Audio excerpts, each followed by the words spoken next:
falsely accusing an African-American man of threatening her in Central Park. Prosecutors today revealed that Amy Cooper made a second call that day in May, claiming the man also tried to assault her. Cooper was arraigned today on charges of reporting a false incident. Christian Cooper, a bird watcher not related to her, said he asked her to follow leash laws for her dog. Amy Cooper is negotiating a plea deal. Ladies and gentlemen, Amy Cooper made her arraignment today in court. So it was revealed by the prosecutors she didn't make just one fraudulent phone call, she made two. Now, we heard what she said on video, that she was going to say an African American was attacking her and her dog in the park. Well, she made a second phone call and accused him of attempting to assault her. So that was revealed in court. So this is CBS 2 out of New York. Amy Cooper, the white woman, charged with filing a false police report for calling 911 during a videotape run-in with a black bird watcher in New York Central Park, made two calls, not just one, to emergency services, claiming the man was threatening or assaulting her, prosecutors said Wednesday. Disclosure of the previous unreported second 911 call came at Cooper's arraignment. Cooper appeared by video, but did not enter a plea to the misdemeanor charge against her. The case, which garnered worldwide attention but had been on hold because of the COVID-19 pandemic, was adjourned on November 17th. So it was they had adjourned it until then, but they did allow the prosecutors and her lawyer to work on a possible resolution. So she made her appearance today. Prosecutors said the case could be resolved by Cooper participating in a program to educate her and the community on the harm caused by her actions. Whatever. Cooper made two 911 calls about her encounter in May with Christian Cooper, no relation, who was in the park bird watching, prosecutors said. In one of the calls, in which was captured on a widely seen video, and their exchange, she claimed that Cooper was threatening her, identify him specifically as an African American man. Yeah, we heard that on that video. In the second, previously unreported call, prosecutors said Amy falsely alleged that the man tried to assault her. Oh, so she lied in two phone calls. What's new?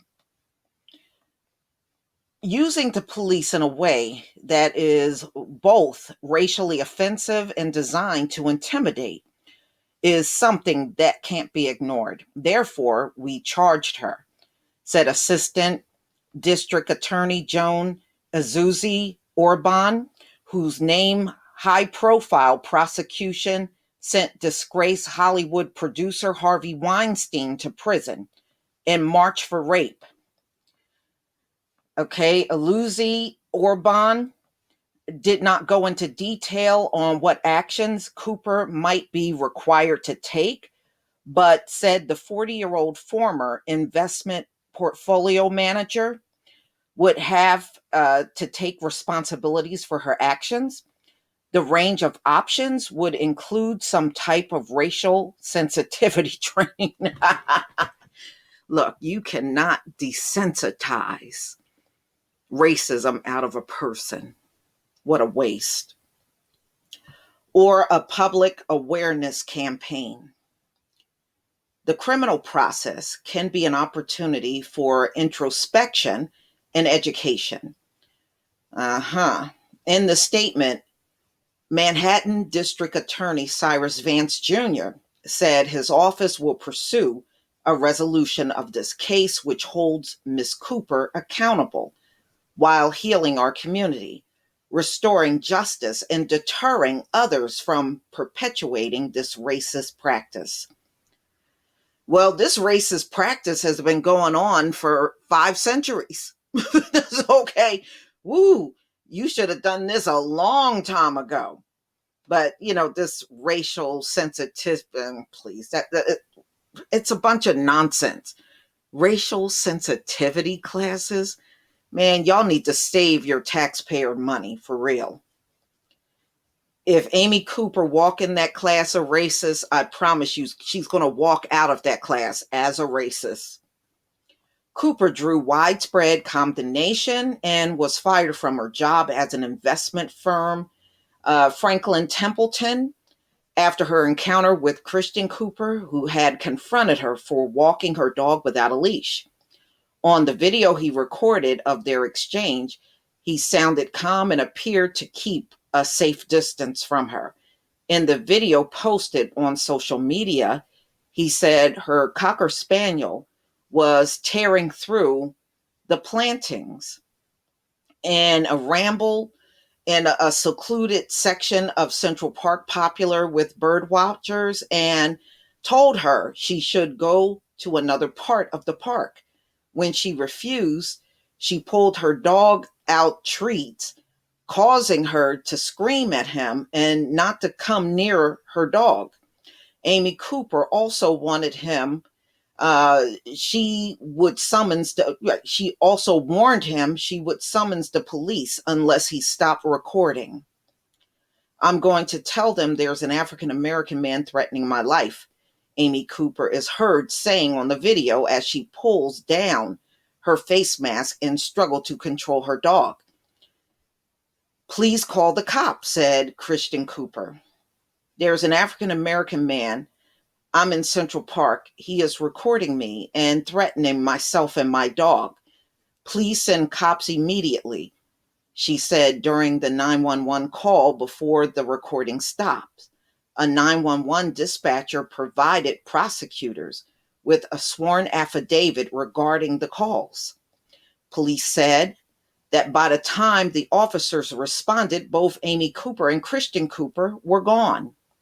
After the backlash, Amy Cooper released an apology through a public relations service, saying she reacted emotionally and made false assumptions about his intentions. No, you just straight up lied. Okay, you straight up lied. He had every right to request that I leash my dog in an area where it was required, she said in a written statement.